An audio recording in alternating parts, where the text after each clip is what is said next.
The morning sun barely crested the hills when I discovered the chain-link fence blocking my driveway. Not just blocking it, completely sealing it off, with fresh concrete anchoring the posts into the ground that connected my property to the main road. I stood there in my work boots, coffee mug frozen halfway to my lips, staring at the audacity before me. Behind the fence, a brand-new sign gleamed. Private HOA property. No trespassing. Violators will be prosecuted. My property. My family's land for 3 generations. And someone had just blocked my only way out. I pulled out my phone and called the county sheriff's office. While I waited on hold, I studied the fence with growing disbelief. This wasn't some overnight amateur job. The posts were professional grade, the concrete work clean and deliberate. Someone had planned this. Sheriff's Department. How can I help you? Yes. Someone has illegally blocked my driveway with a fence. I need a deputy out here. The dispatcher took my information with practiced efficiency, and I was told someone would arrive within the hour. I walked the fence line, my anger building with each step. The barrier stretched a good 30 feet, completely cutting off the access road that ran through a corner of my property. The same access road that was literally the only route connecting my house to the county highway. My phone buzzed. Unknown number. Mr. Harrison? This is Pamela Westbrook, president of the Meadowbrook HOA. I'd never heard of Meadowbrook HOA. I think you have a wrong number. Oh, I don't think so. Her voice dripped with saccharine pleasantness. I'm calling about the fence we installed this morning. We need to discuss your dues. The coffee mug in my hand trembled. You put up that fence? The HOA voted unanimously to secure our private roads. Your property has been using our infrastructure without contributing to maintenance costs. We're prepared to offer you a reasonable membership. Your infrastructure? I couldn't believe what I was hearing. Lady, that's my land. My grandfather built that road in 1967. According to our records, the access road runs through what is now Meadowbrook HOA territory. The development was established in 2019, and the development is south of me. That road has been on my property since before you were born. Her voice hardened. Mr. Harrison, I'm trying to be reasonable. The HOA has every legal right to control access to our private roads. If you want to continue using the road, you'll need to pay the initiation fee of $5,000, plus monthly dues of $350. My vision actually blurred. You gotta be kidding me.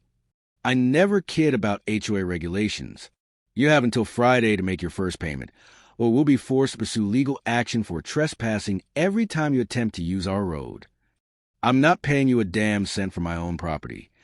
That's unfortunate. I had hoped we could resolve this amicably. You'll be hearing from our attorney. She hung up. I stared at my phone, then at the fence, then back at my phone. In 30 years of living on this property, I'd seen some ridiculous things from the suburban development that sprouted up like mushrooms to my south, but this was beyond comprehension. The deputy arrived 45 minutes later, a middle-aged man named Rodriguez who'd actually gone to high school with my younger brother. Marcus Harrison, he said, climbing out his cruiser. I heard you were having trouble.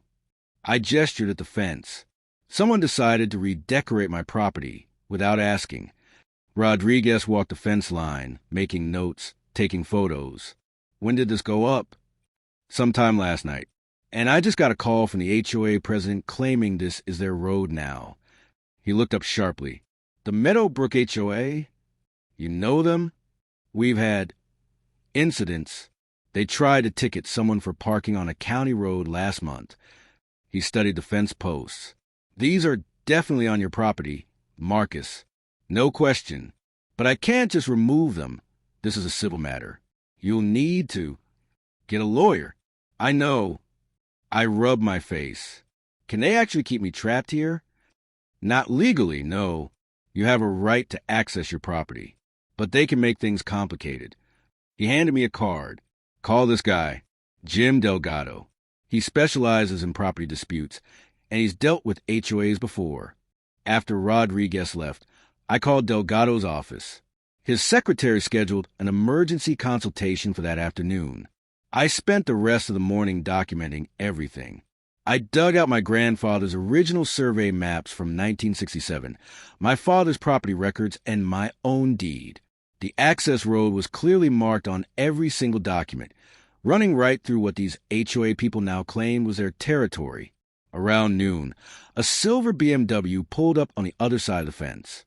A woman in a cream pantsuit emerged, her heels somehow navigating the gravel despite being entirely inappropriate for the terrain. This had to be Pamela Westbrook. She wasn't alone. Two men in polo shirts emblazoned with Meadowbrook HOA stood behind her like budget security guards. "Mr. Harrison," she called out, as if we were old friends.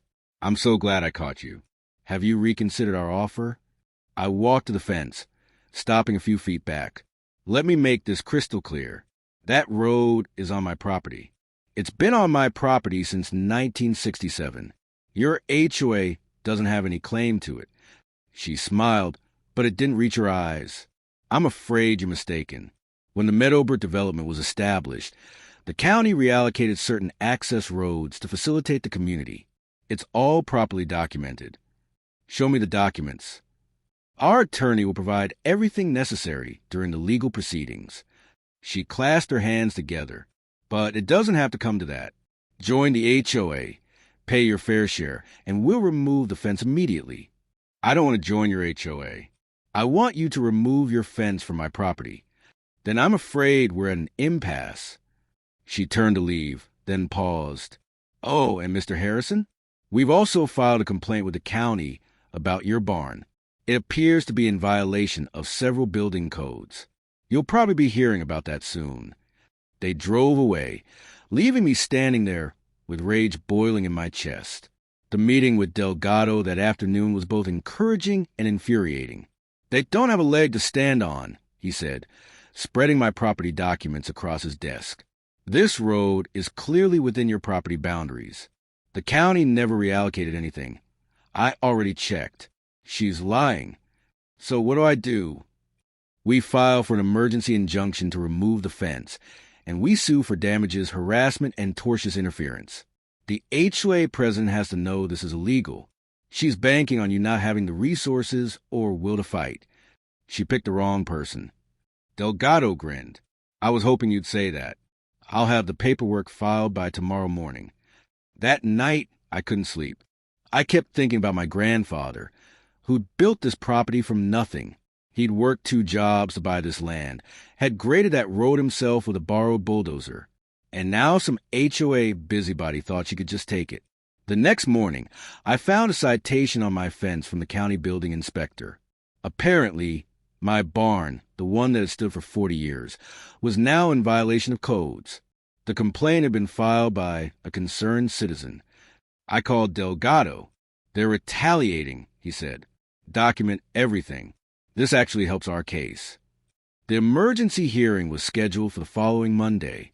I spent the weekend preparing, gathering every piece of documentation I could find. When Monday arrived, I walked into that courtroom with 3 generations of property records, survey maps, and photographs. Pamela Westbrook sat across the aisle with her lawyer, looking confident. That confidence evaporated when Judge Martinez started reviewing the evidence.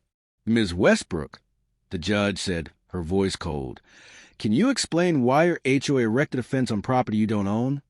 "Your Honor, we have documentation that..." "I've reviewed your documentation. You have an easement for utility access, which is not the same as owning the road. Mr. Harrison's family has maintained that access road since 1967.